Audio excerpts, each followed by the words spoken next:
Hello, and welcome to another exciting episode on WhatsApp with Fikemi Sola. It's been a very interesting journey with you all sharing ideas. And today we'll be talking about something really important, which is dealing with disappointment. Dealing with disappointment. We all have been disappointed at one point in time or the other.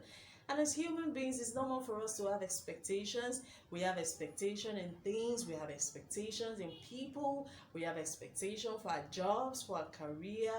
We have all sorts and manner of expectations. And guess what? When these expectations are not met, then there's a feeling of disappointment or dissatisfaction.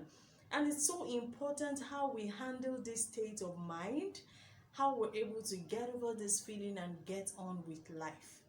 So a number of times, different people with different time zones and how they are able to handle disappointment and get on, with it. Some people take a longer time, some people, well, not so long. They're able to quickly get yourselves together and move on. So today, this is what we're going to be talking about. So how do we handle disappointment when they come to us? Why do we feel disappointed? So this is what we're going to be talking about. We need to understand that when we get the feeling of disappointment, we should not, as human beings, we should not dwell on that feeling because it's really a bad situation, yes, but it's not a bad life. It's a bad situation. Sometimes it looks messy, sometimes it looks like, man, all my hopes are lost and we just want to throw in the towel, we want to give up.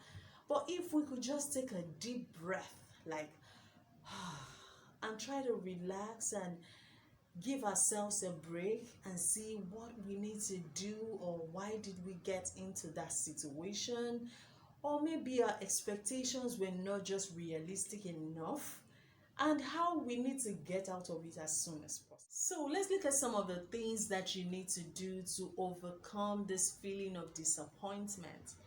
The first thing you need to do is to acknowledge how you feel about the situation. You need to admit that you're disappointed, and if you need to talk to one or two people, it's completely fine, but you must admit that you feel disappointed about something. And the next thing you need to do is to take a closer look at your expectations. Perhaps in the process you find out that the expectations you had were not maybe flexible, or they were not realistic enough. You also need to forgive and move on. Forgive yourself, forgive whoever disappointed you, and move on. Then you also need to develop the positive thinking muscle.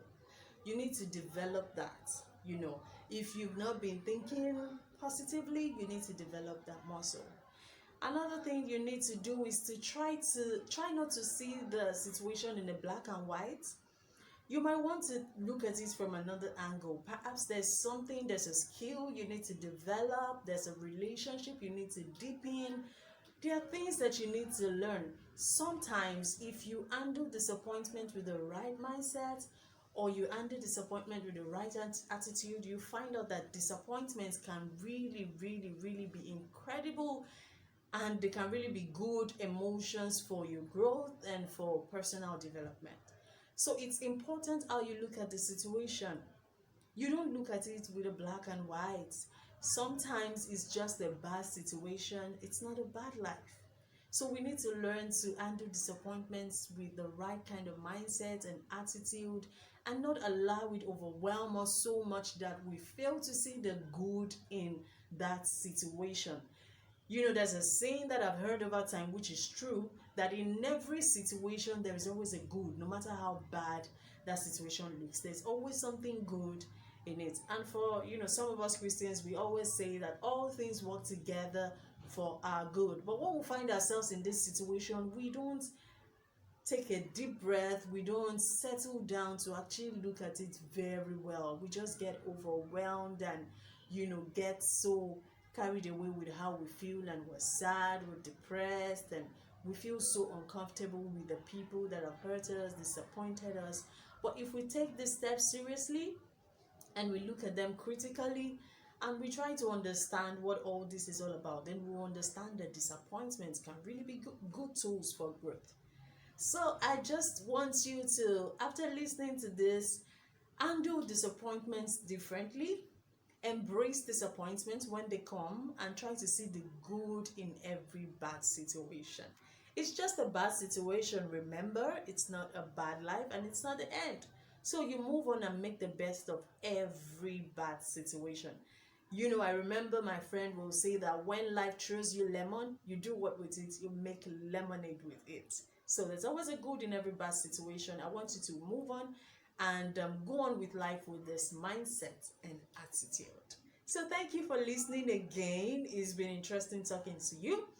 I would look forward to another wonderful episode with you all. Stay tuned and do not forget to like, to comment, and also subscribe and share this with all your friends.